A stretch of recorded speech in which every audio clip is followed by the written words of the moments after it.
Hi folks, it's Kelvin here. We run coach for Leeds and surrounding areas as well as online coaching.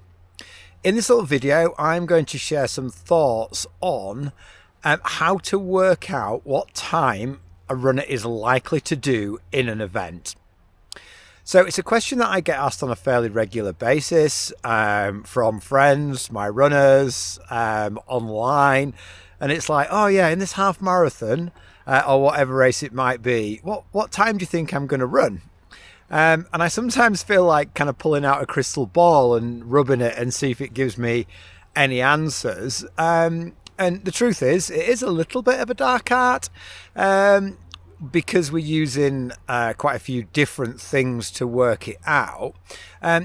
But what I'm going to cover today is individual workouts, or for longer races, maybe multiple workouts.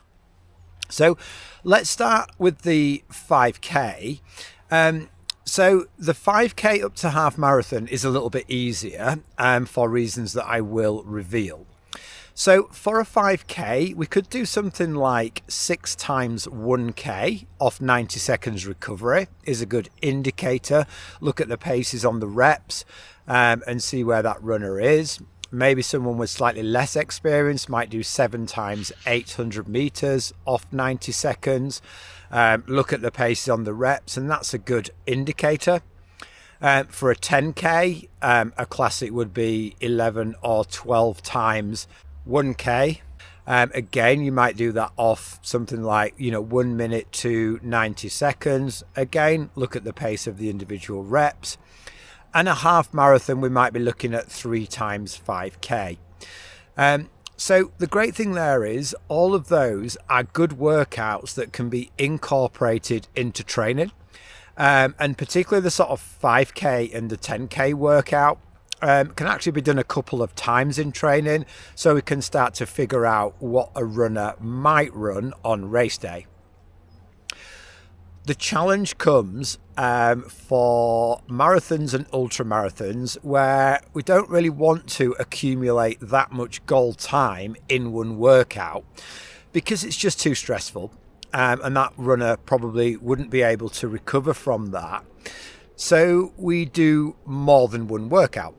So a classic for marathon is to do a midweek, maybe a Wednesday, with a warm up and cool down, but 7 or 8 miles at marathon goal pace, what we think our goal pace might be.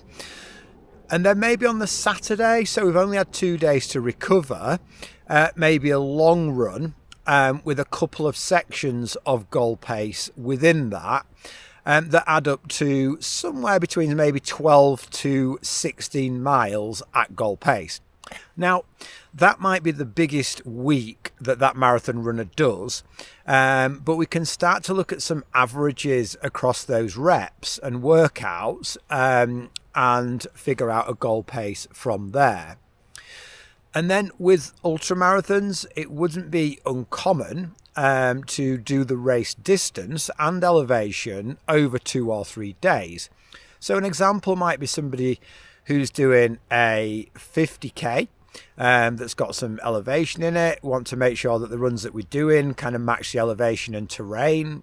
Ideally would be to actually get on the race course so we get some recceing of the route done as well.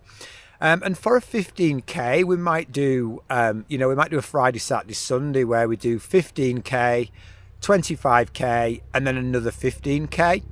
And even though we're getting, there's 2 nights sleep in there between the workouts, we don't fully recover after that time. So we might be able to take some data out of there and, just see if that lines up with what a runner is thinking. Some of this is about internalizing the pace or the intensity rather. So when we're running, to just kind of really dial in what that feels like, and then looking at the data to see if that adds up in terms of a realistic goal race time.